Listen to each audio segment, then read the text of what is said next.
حديث النور والصدق هو الداعي إلى الحق يجمعه البخاري ويهديه بسم الله الرحمن الرحيم. الحمد لله رب العالمين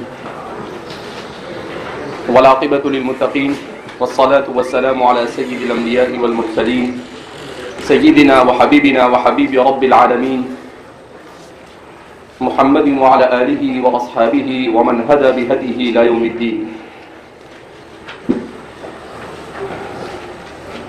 باب قول النبي صلى الله عليه وسلم أنا أعلمكم بالله. اس باب کے تحت امام بخاری نے روایت بیان کی. اس روایت کے سلسلے میں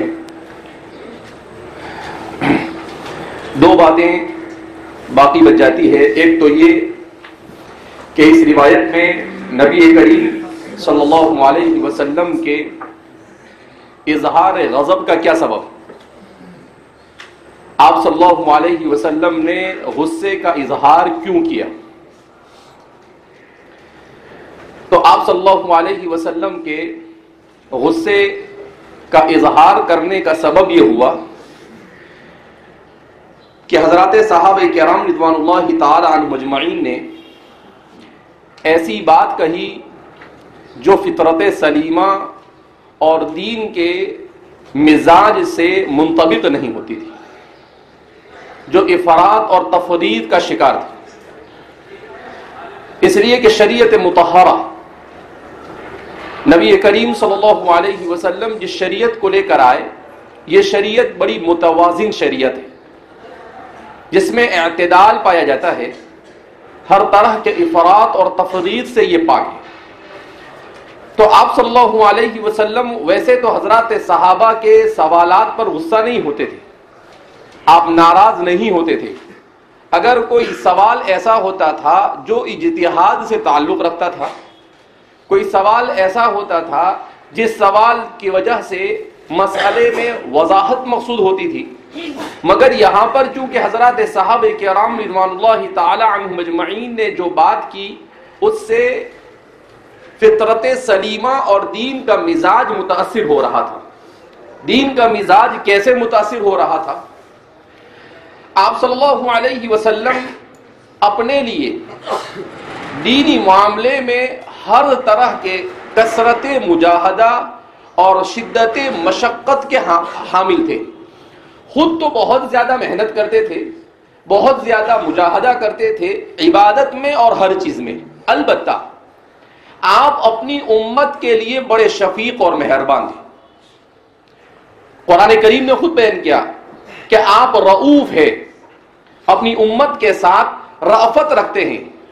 جب آپ صلی اللہ علیہ وسلم رؤوف تھے، لہذا اس بنا پر آپ صلی اللہ علیہ وسلم نے امت کے ساتھ رأفت کا معاملہ اس طور پر کیا کہ آپ صلی اللہ علیہ وسلم نے جب بھی کوئی بات حضرات صحابہ سے ایسی سرزد ہوئی، آئیے ادھر، جب بھی کوئی بات حضرات صحابہ سے ایسی سرزد ہوئی جس بات کی وجہ سے دین میں کسی طرح کا افراط پیدا ہوتا ہے، تو آپ صلی اللہ علیہ وسلم صحابہ کو اس چیز سے روک دیتے تھے. اب یہاں پر کیا ہوا؟ یہاں ایسا ہوا کہ آپ صلی اللہ علیہ وسلم نے صحابہ کو دین کے سلسلے میں بیان کیا تو حضرات صحابہ کرام رضوان اللہ تعالی عنہم اجمعین نے کیا کہا؟ لسنا کہیئتک، اے اللہ کے رسول صلی اللہ علیہ وسلم، ہم اور آپ ایک جیسے نہیں ہیں. اس لیے کہ کیوں؟ ان اللہ قد غفر لك ما تقدم من ذنبك وما تأخر، اللہ نے آپ کے اگلے پچھلے گناہوں کو معاف کر دیا اور ہمارے گناہ معاف نہیں ہے. لہذا اس بنا پر آپ سے زیادہ عبادت ہمیں کرنی چاہیے، آپ سے زیادہ مجاہدہ ہمیں کرنا چاہیے. یہ کہہ کر ایک صحابی یہ کہنے لگے میں تو آج کے بعد رات میں کبھی نہیں سوؤں گا. دوسرے صحابی کہنے لگے میں تو آج کے بعد دن میں کبھی روزہ نہیں چھوڑوں گا. تیسرے صحابی یہ کہنے لگے کہ میں تو آج کے بعد کسی عورت سے نکاح نہیں کروں گا. تو یہ تمام چیزیں فطرت سلیمہ کے خلاف تھی. اس لیے آپ صلی اللہ علیہ وسلم نے غصے کا اظہار کیا. فرماتے ہیں فَيَغْضَبُ حَتَّى يُعْرَفُ الْغَضَبُ فِي وَجْهِهِ ثُمَّ يَقُولُ، ان اتقاکم واعلمکم باللہ انا، کہ میں تمہیں دین سکھانے کے لیے آیا ہوں اور میں تمہیں اعتدال کا حامل دین سکھاؤں گا. اس لیے کہ انسان کی روحانیت پر اور انسان کی طبیعت پر الگ الگ قسم کے حالات آتے ہیں.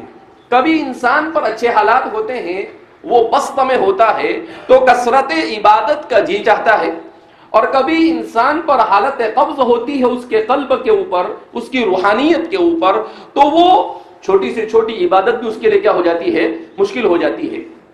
تو اس لیے آپ صلی اللہ علیہ وسلم کا یہ کہنا تھا کہ اعتدال کے ساتھ کام لیا جاوے، اور جب اعتدال سے کام لیں گے تو حضور فرمایا کہ خیر العمل ما دیم علیہ، کہ سب سے بہتر عمل وہ ہے جس پر مداومت کی جاوے، وَإِن قَلَّ، اگرچہ وہ تھوڑا ہی کیوں نہ. اور عام طور پر ہم دیکھتے ہیں کہ جب کوئی ساتھی جماعت میں چلا گیا، جماعت میں سے آیا تو اشراق بھی پڑھے گا، تہجد بھی پڑھے گا، اور ساری سنت مؤکدہ بھی پڑھے گا، غیر مؤکدہ بھی پڑھے گا، تحیت المسجد بھی پڑھے گا، تحیت الوضو بھی پڑھے گا، اوابین بھی پڑھے گا. لیکن کتنے دن؟ تھوڑے دن. اور پھر اس کے بعد تھوڑے دن کے بعد آہستہ آہستہ سب چھوڑنا کیا کرتا ہے؟ شروع کرتا ہے، یہاں تک کہ کچھ دنوں کے بعد نماز میں بھی سستی کرنے لگتا ہے. تو اس لیے آپ صلی اللہ علیہ وسلم نے کہا کہ آپ اپنی طبیعت کے مطابق آپ سے جتنا ہو سکے اتنا کم ہی کرو، مگر اسے مداومت کے ساتھ کرو. اس لیے آپ صلی اللہ علیہ وسلم کو حضرات صحابہ پر غصہ آیا، اور آپ نے امت کو یہ درس دیا کہ کبھی بھی اپنے اوپر اپنی طاقت سے زیادہ کسی چیز کو لازم اور فرض مت کرو، تاکہ تمہارے لیے اس کو مداومت کے ساتھ کرنا کیا ہو جاوے؟ مشکل ہو جاوے. اب یہاں پر ایک اور مسئلہ جو حافظ ابن حجر اسقلانی نے اٹھایا ہے وہ یہ ہے کہ حضرات انبیاء کرام علیہم الصلاۃ والسلام کی عصمت کا مسئلہ، کیونکہ یہاں پر کہا گیا ان اللہ قد غفر لك ما تقدم من ذنبك وما تأخر، کہ اللہ نے آپ کے اگلے پچھلے گناہوں کو معاف کر دیا. تو عصمت انبیاء، حضرات انبیاء کرام علیہم الصلاۃ والسلام یہ معصوم عن الخطأ والمعاصی ہے. اس سلسلے میں اہل سنت والجماعت کا اس بات پر تو اتفاق ہے کہ چاہے وہ اثریہ ہو، چاہے اشاعرہ ہو، چاہے ماتریدیہ ہو، تمام اہل سنت والجماعت کا اتفاق ہے کہ انبیاء گناہ کبیرہ تو ان سے سرزد ہو ہی نہیں سکتا ہے. البتہ گناہ صغیرہ کے سلسلے میں حضرات انبیاء کرام سے صغیرہ سرزد ہوتا ہے یا نہیں، تو جمہور اہل سنت فرماتے ہیں کہ صغیرہ بھی ان سے سرزد نہیں ہوتا ہے. ایک مسئلہ یہ رہ جاتا ہے کہ حضرات انبیاء قبل النبوہ یہ گناہوں سے معصوم رہتے ہیں، محفوظ رہتے ہیں یا نہیں. تو اس سلسلے میں ماتریدیہ ان کا کہنا یہ ہے کہ یہ قبل النبوہ بھی گناہوں سے معصوم اور محفوظ رہتے ہیں، اور بعد النبوہ بھی گناہوں سے معصوم رہتے ہیں. نبوت سے پہلے بھی ان سے کوئی کبیرہ اور صغیرہ گناہ سرزد نہیں ہوتا، اور نبوت کے بعد بھی ان سے کوئی گناہ سرزد ہوتا نہیں. ماتریدیہ کا یہ کہنا ہے، اور امام ابن تیمیہ نے بھی اس باب میں ماتریدیہ ہی مسلک کو اختیار کیا ہے. البتہ اشاعرہ میں سے بعض حضرات کا یہ کہنا ہے کہ نبوت سے پہلے صغیرہ سرزد ہونے کا امکان ہے، لیکن اشاعرہ کے جمہور بھی اس بات کے قائل ہے کہ نبوت سے پہلے بھی انبیاء سے کسی قسم کا صغیرہ گناہ بھی سرزد ہوتا نہیں.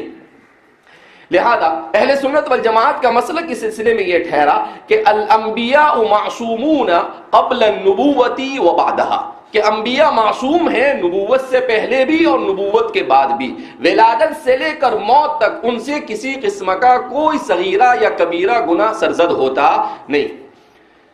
تو پھر امام بدر الدین العینی آتے ہیں میدان میں اور کہتے ہیں کہ اچھا ٹھیک ہے، جب گناہ سرزد ہی نہیں ہوتا تو پھر ایسا کیوں کہا گیا ان اللہ غفر لک ما تقدم، کہ اللہ نے معاف کر دیا جو کچھ آپ نے پہلے کیا اور جو کچھ آپ بعد میں کریں. معاف کرنا کب ہوگا؟ جب گناہ ہوا ہوگا. لیکن جب گناہ ہوا ہی نہیں تو پھر معاف کی کیسی؟ میں نے آپ کو پہلے ہی کہا کہ ہمارے محدثین اور شارحین یہ بہت مضبوط سوال بھی اٹھاتے ہیں اور پھر جواب بھی خود دیتے ہیں. تو اب وہ پھر اس کے بعد وہ خود اس کے جوابات دیتے ہیں.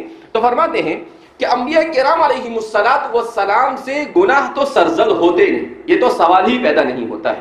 اس لیے کہ الانبیاء معصومون والصحابۃ محفوظون، یہ اہل سنت والجماعت کا گویا متفقہ عقیدہ ہے کہ انبیاء معصوم ہے اور حضرات صحابہ یہ محفوظ ہے، ان کے علاوہ کوئی بھی معصوم اور محفوظ نہیں۔ شیعہ کے یہاں پر ان کے ائمہ یہ معصوم ہوتے ہیں، ان کے ائمہ یہ کیا ہوتے ہیں؟ معصوم۔ بعض شیعہ فرقے ایسے ہیں جو ان کے ائمہ کو انبیاء سے زیادہ اونچا درجہ کیا کرتے ہیں؟ دے دیتے ہیں، جبکہ ایسا کچھ نہیں۔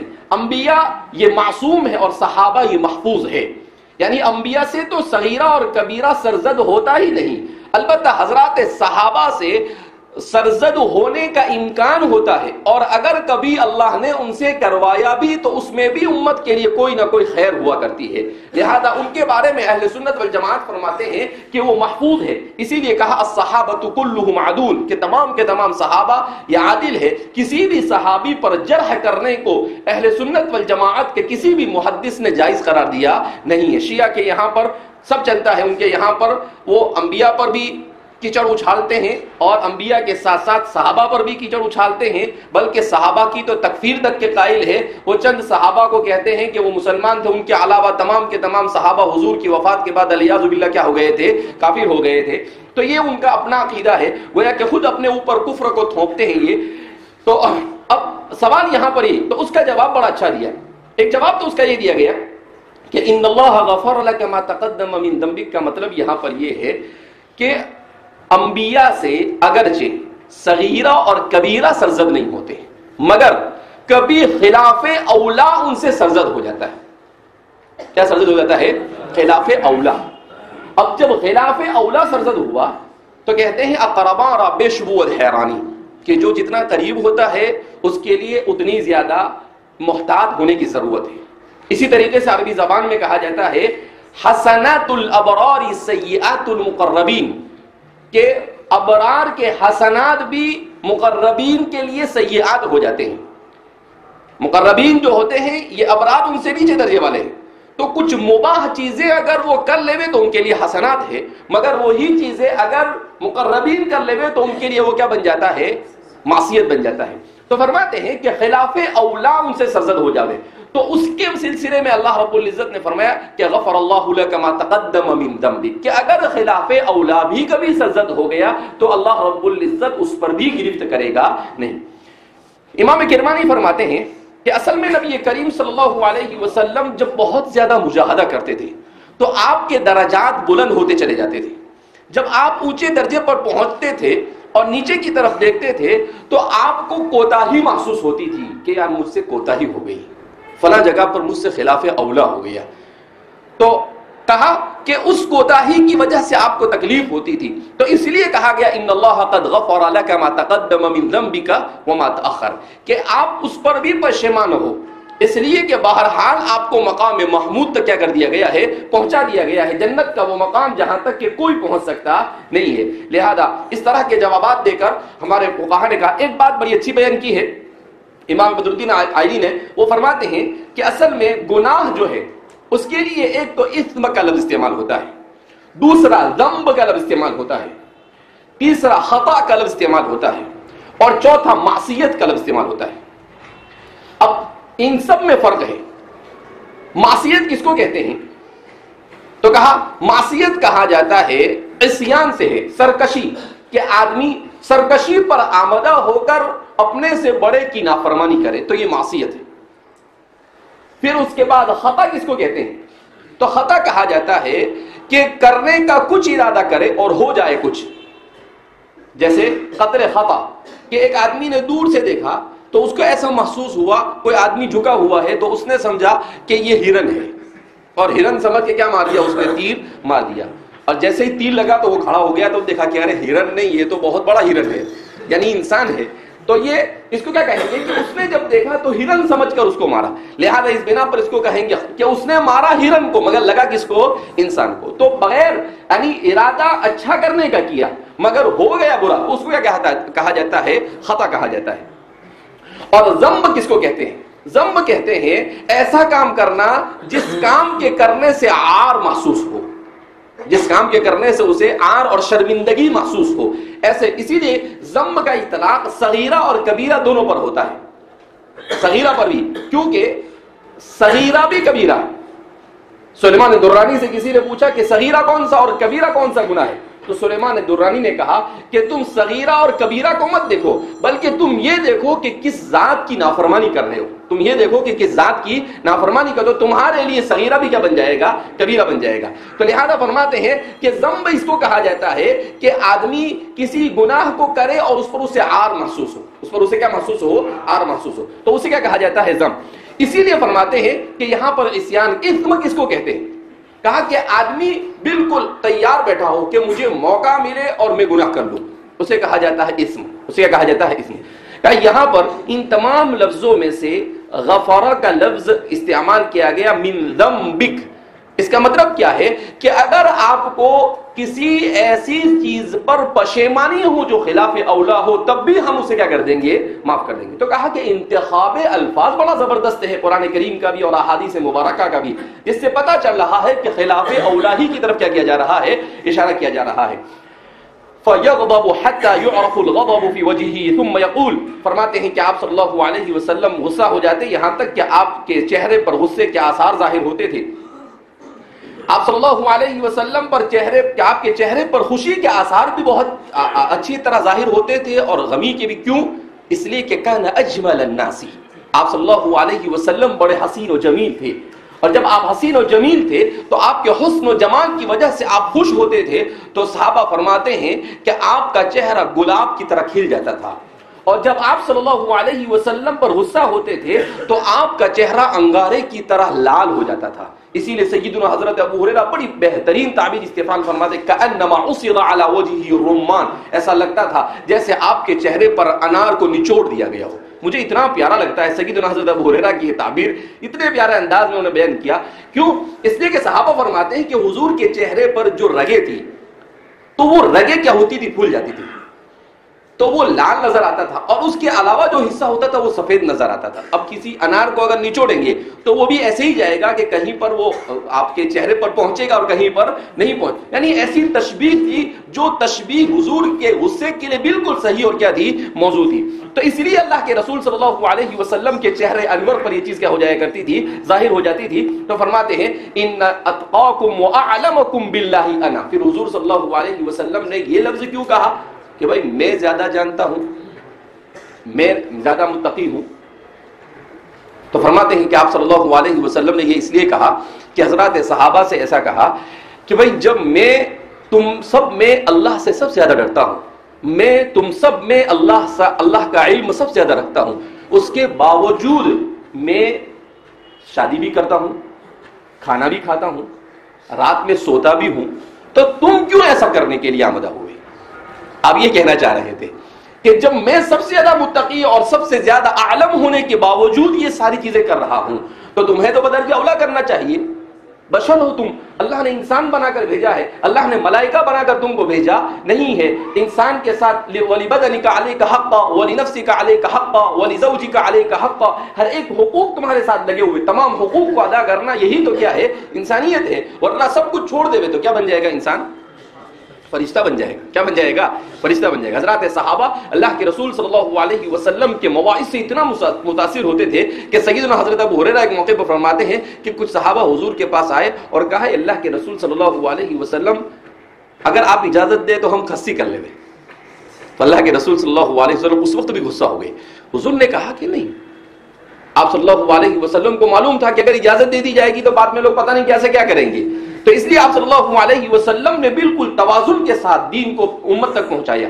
ایسا توازن باقی رکھا، نہ روحانیت اس میں آتی ہے اور نہ مکمل دنیا کی طرف لگ جانا، کہ اعتدال دنیا کے بقدر. اس لیے فرماتے ہیں کہ دنیا سے محبت تو ہو مگر وہ دل سے باہر ہو، دل کے اندر نہیں جانی چاہیے. دل کے اندر اگر محبت چلی گئی تو ختم ہو. دل کے اندر آخرت ہو اور اس سے محبت اس کے بقدر ہو جتنا یہاں پر اسے کیا کرنا ہے؟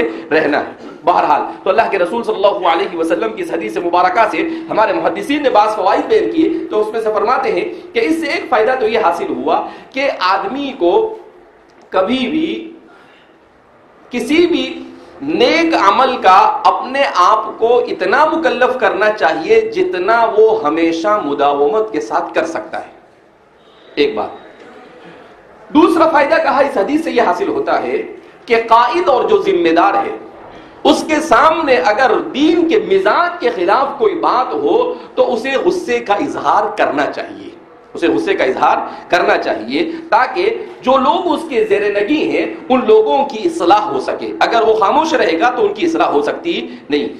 اسی طریقے سے اس حدیث سے ایک فائدہ یہ حاصل ہوتا ہے کہ اگر آدمی نیکی کرتا ہے، بھلائی کرتا ہے اور کبھی اپنے زیر نگی لوگوں کو عبادت پر اور نیکی پر آمدہ کرنا ہو تو اپنی عبادت کو تحدیث بالنعمہ کے طور پر وہ بیان بھی کر سکتا ہے، جیسے حضور نے کہا انا اعلمکم واتقاکم، کہ میں تم سے سب سے زیادہ جاننے والا ہوں اور سب سے بڑا متقی ہوں۔ تو یہ تحدیث بالنعمہ کے طور پر آپ صلی اللہ علیہ وسلم نے کیا کیا، بیان کیا، تاکہ حضرات صحابہ بھی اس طرح کی کیا کرے، کوشش کرے۔ تو فرماتے ہیں کہ اس حدیث سے یہ تمام کے تمام فوائد حاصل ہوتے ہیں۔ اللہ رب العزت ہمیں بھی مزاج شریعت کے مطابق زندگی گزارنے کی توفیق مرحمت فرمائے۔ آگے کا باب ہے باب من کرہ ان یعود فی الکفر کما یکرہ ان یلقى فی النار من الایمان۔ یہ باب آدمی کفر میں لوٹنے کو ایسے ہی ناپسند کرے جیسا کہ آگ میں پھینکے جانے کو ناپسند کرے، یہ بھی ایمان کا جز ہے، یہ بھی ایمان کا حصہ ہے، یہ بھی ایمان میں سے ہے۔ وبه قال حدثنا سليمان بن حرب قال حدثنا شعبة عن قتادة عن أنس رضي الله عنه وعنهم أجمعين عن النبي صلى الله عليه وسلم قال ثلاث من كن فيه وجد حلاوة الإيمان من كان الله ورسوله أحب إليه مما سواهما ومن أحب عبدا لا يحبه إلا لله ومن يكره أن يعود في الكفر بعد إذا أنقذه الله كما يكره أن يلقى في النار۔ اس حدیث کے پہلے راوی ہے سلیمان بن حرب۔ سلیمان بن حرب یہ امام بخاری کے شیخ ہے، اور سلیمان بن حرب کے بارے میں بیان کیا جاتا ہے کہ سلیمان بن حرب یہ بصرہ کے رہنے والے تھے اور بصرہ کے کبار ائمہ میں سے تھے۔ ابو حاتم الرازی فرماتے ہیں امام ائمۃ البصرۃ، بصرہ کے اماموں کے امام تھے سلیمان بن حرب۔ ان کی ولادت کے سلسلے میں امام بخاری خود فرماتے ہیں تاریخ میں کہ ان کی ولادت سن ہجری 140 میں ہوئی اور ان کی وفات سن ہجری 224 میں ہوئی، تقریباً 84 سال کی عمر پائی آپ نے۔ تو سلیمان بن حرب جو ہے ان کے سلسلے میں فرماتے ہیں کہ اقسم جو بہت بڑے محدث تھے بصرہ کے، جب وہ کہیں سفر میں جانے لگے تو مامون الرشید نے اسے کہا کہ آپ نے اپنے پیچھے کس کو بصرہ کے اندر چھوڑا جو دینی امور کی ذمہ داری کو سنبھالے؟ تو آپ نے اس موقع پر کہا کہ ترکت فیکم سلیمان ابن حرب، میں نے ان کے درمیان سلیمان ابن حرب کو چھوڑا۔ ابو حاتم فرماتے ہیں کہ سلیمان بن حرب یہ 10,000 احادیث کے حافظ تھے، اور فرماتے ہیں کہ ابو حاتم راضی فرماتے ہیں کہ میں ان کے مجلس درس میں حاضر ہوا تو مامون کے محل سے لگ کر ایک بڑی جامع تھی، اس میں ان کا مجلس درس لگتا تھا، اتنا مقبول تھا ان کا مجلس درس کہ ایک مرتبہ جب میں ان کی مجلس درس میں حاضر ہوا تو میں نے کہا کہ ذرا دیکھیں ان کی مجلس میں کتنے لوگ ہیں، تو میں نے اندازہ لگایا تو ان کی اس مجلس میں تقریباً 40,000 طلباء نے شرکت کی تھی۔ تو فرماتے ایسی بڑی بڑی تعداد میں لوگ ان کے درس کے اندر میں شرکت کرتے تھے۔ اور ابو حاتم الرازی فرماتے ہیں واللہ ما رأیت، ان کے بہت سارے تلامذہ کے حوالے سے فرماتے ہیں کہ ہم نے کبھی ان کے ہاتھ میں کتاب نہیں دیکھی، بغیر کتاب کے ایسے ہی پڑھاتے تھے، ایسے زبردست حافظ حدیث تھے۔ تو بہرحال سلیمان بن حرب بڑے مشاہد میں سے ہے، امام مسلم نے بھی آپ سے روایت نقل کی، امام بخاری نے بھی آپ سے روایت نقل کی، رواہ الجماعہ، تمام کے تمام کتب ستہ میں آپ کی روایت ہے، دارمی اور دارقطنی اور بیہقی میں بھی آپ سے روایت کو نقل کیا گیا ہے، مسند احمد میں خود امام احمد بھی آپ کے تلامذہ میں سے، یحییٰ القطان بھی آپ کے تلامذہ میں سے، اپنے زمانے کے ان کے زمانے کے جتنے بھی بڑے محدثین تھے سب نے آپ کے سامنے زانو تلمذ طے کیا تھا۔ سلیمان بن حرب فرماتے ہیں حدثنا شعبۃ، ان کا ذکر اس سے پہلے تفصیل کے ساتھ ہو چکا ہے، عن قتادہ کا بھی ذکر ہو گیا، عن انس، حضرت انس کا بھی ذکر ہو گیا، عن النبی صلی اللہ علیہ وسلم، وہ نبی کریم صلی اللہ علیہ وسلم سے روایت نقل کرتے ہیں ثلاث من کن فیہ وجد حلاوۃ الایمان۔ اس حدیث پر تفصیل کے ساتھ کلام ہو چکا ہے، صرف اس کے باب کے اوپر کلام کرنا ہے، اس لیے کہ یہ حدیث اس سے پہلے گزر چکی ہے تھوڑے سے تغییر الفاظ کے ساتھ۔ ثلاث من کن فیہ وجد حلاوۃ الایمان، جس میں 3 چیزیں پائی جائے وہ ایمان کی حلاوت کو محسوس کرے گا۔ من کان اللہ ورسولہ احب الیہ مما سواہما، کہ جس کو اللہ اور اس کے رسول سب سے زیادہ محبوب ہو، یعنی اللہ اور اس کے رسول سے زیادہ محبوب اس کے سامنے کوئی چیز نہ ہو۔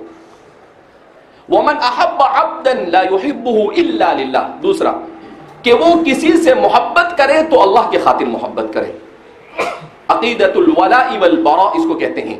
جو ہمارے زمانے میں اس عقیدے کے سلسلے میں ہر جگہ پر کوتاہی پائی جاتی ہے کہ اللہ کے لیے محبت کرنا اور اللہ کے لیے ناراض ہونا، اپنے نفسانیت کے لیے، اپنی کسی دنیاوی غرض کے لیے کسی سے محبت نہیں کرنا چاہیے اگر مومن اور مسلمان ہے، اور حلاوت ایمان کو اگر وہ چاہتا ہے تو۔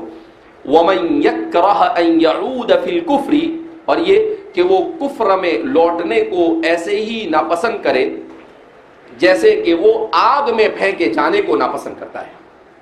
تو فرمایا کہ اگر یہ تین چیزیں کسی کے اندر پائی جاتی ہے، اس کا مطلب یہ ہے کہ وہ حلاوت ایمان سے مالا مال ہے، اور اگر ان میں سے کوئی چیز نہیں ہے تو اس کا مطلب یہ ہے کہ اس کا ایمان اتنا کمزور ہے، اور امام بخاری کے اور ان لوگوں کے نزدیک اس کا ایمان کم ہے، الایمان یزید وینقص والی بحث کے مطابق۔ اب سوال یہ پیدا ہوتا ہے کہ اس باب کو یہاں پر امام بخاری نے کیوں قائم کیا؟ اولاً تو سب سے پہلا سوال یہ ہے کہ تکرار ہو رہی ہے، روایت میں تکرار ہے، روایت پہلے گزر چکی ہے، یہاں پر اسی روایت کو لے کر آئے اور مستقل باب قائم کیا۔ تو فرماتے ہیں امام حافظ ابن حجر اسقلانی فرماتے ہیں کہ تکرار امام بخاری کے یہاں پر اس وقت ہوتی ہے جب کہ سند اور متن دونوں بالکل ایک جیسے، کوئی فرق نہ ہو تو تکرار، لیکن یہاں تکرار نہیں، دو وجہ سے تکرار نہیں۔ ایک تو یہ کہ اس سے پہلے والی جو روایت ہے وہ محمد ابن المثنی سے بیان کیا ہے آپ نے، اور یہ جو روایت ہے یہ سلیمان بن حرب کی سند سے بیان کر رہے ہیں، تو اس میں صرف صحابی ایک ہے، ورنہ سلیمان بن حرب، شعبہ اور قتادہ ہے یہاں پر، اور وہاں پر محمد ابن المثنی اور اس کے بعد ان کے مشائخ ہے، لہذا سند الگ ہو گئی۔ متن میں بھی فرق ہے اس طور پر کہ اس روایت میں من کے بجائے ان کا استعمال ہوا ہے، ان یکون اللہ ورسولہ احب، اور یہاں پر من کان اللہ ورسولہ۔ اسی طریقے سے اس روایت میں اذا انقذہ اللہ، یہ لفظ اس روایت میں نہیں اور یہاں پر ہے، لہذا اس کا اضافہ ہے۔ تو اس کا مطلب کیا ہوا کہ متن کے اعتبار سے بھی اور سند کے اعتبار سے بھی روایت اس روایت سے الگ ہے، لہذا امام بخاری کے نزدیک اس روایت کو تکرار نہیں کہا جائے گا کہ آپ نے تکرار کے ساتھ یہاں پر اس کو بیان کیا ہے، بلکہ آپ نے اضافہ، متن میں اضافہ ہے اور چونکہ سند بھی علیحدہ ہے، لہذا اس بنا پر یہاں پر اس روایت کو آپ نے ذکر کیا۔ اب باب کی مناسبت اس سے پہلے والے باب سے کیا ہے؟ تو فرماتے ہیں کہ اس سے پہلے والا جو باب ہے وہ قول النبی انا اعلمکم باللہ، کہ میں اللہ کو سب سے زیادہ جاننے والا ہوں، اور یہاں پر من کرہ ان یعود فی الکفر کما یل، تو کہا کہ دونوں میں مناسبت یہ ہے کہ جب آدمی فتنوں سے دور رہنا چاہتا ہے تو فتنوں سے دور رہنے کے لیے اس کو اپنے ایمان کو اور اپنے علم کو رسول اللہ صلی اللہ علیہ وسلم کے ایمان کے قریب قریب لے جانے کی کوشش کرنی ہوگی۔ جب وہ کوشش کرے گا کہ وہ اپنے علم شرعی میں بھی اضافہ کرے گا، اور وہ کوشش کرے گا اپنے اجتہاد فی العبادہ اور اعمال صالحہ میں بھی وہ کوشش کرے گا، جب وہ دونوں چیزیں کرے گا تو خود بخود اسے حلاوت ایمانی حاصل ہو جائے گی۔ کیسے حلاوت ایمانی حاصل ہوگی؟ کہ جب وہ کثرت سے مجاہدہ کرے گا، کثرت سے اعمال صالحہ کرے گا، کثرت سے علم حاصل کرے گا، تو اللہ اور اس کے رسول کی محبت اس کے دل میں کیا ہو جائے گی؟ بڑھ جائے گی۔ اور جب اللہ اور اس کے رسول کی محبت بڑھ جائے گی تو اب وہ اللہ اور اس کے رسول ہی سے محبت کرے گا، تو جس چیز کا تعلق اللہ سے ہوگا اس سے محبت کرے گا، اور جس کا تعلق اللہ اور اس کے رسول سے نہیں ہوگا اسے وہ محبت کرے گا نہیں۔ اس لیے کہ عربی میں کہتے ہیں حبیب الحبیب حبیب، دوست کا دوست بھی کیا ہوتا ہے؟ دوست۔ جب اس نے اللہ کو دوست بنا لیا تو اسی کو دوست بنائے گا جو اللہ کو کیا کرتا ہوگا؟ دوست بناتا ہوگا۔ اور اب جب یہ دونوں چیزیں اس میں پائی جائے گی تو اب خود بخود اس کا ایمان اتنا راسخ اور مضبوط ہو جائے گا کہ وہ اپنے آپ کو آگ میں پھینکنے کو تو پسند کرے گا مگر اپنا ایمان چھوڑنا وہ پسند نہیں کرے گا، وہ اپنے ایمان کو چھوڑنے کو پسند کرے گا نہیں۔ تو فرماتے ہیں کہ فتنوں کا مقابلہ کرنے کے لیے ایسے مضبوط ایمان کا ہونا کیا ہے؟ ضروری ہے، اور وہ مضبوط ایمان یہ علم اور حب رسول ہی سے حاصل ہو سکتا ہے، اس لیے آپ نے ترتیب کے ساتھ اس باب کو یہاں پر کیا کیا ہے؟ قائم کیا ہے۔ اور رہ گیا بات ترجمۃ الباب تو کوئی مسئلہ ہی نہیں، اس لیے کہ اس باب میں تو آپ نے حدیث کا ٹکڑا وَمَن يَكْرَهَ أَن يَعُودَ فِي الْكُفْرِ وہی اٹھا کر رکھ دیا ہے، لہذا ترجمۃ الباب کی وضاحت یہ اظہر من الشمس ہے، اس کی وضاحت کی یہاں پر ضرورت ہے نہیں۔ بہرحال تو امام بخاری بڑی عمدہ ترتیب کے ساتھ ابواب کو قائم کرتے چلے جا رہے ہیں کہ آدمی کو فتنوں کے زمانے میں ایمان کو اپنے سینے میں مضبوط کرنے کے لیے علم اور عبادت دونوں اعتبار سے مضبوط ہو گیا تو آدمی خود بخود اپنے ایمان کو فتنوں کے زمانے میں کیا کر سکتا ہے، وہ بچا سکتا ہے۔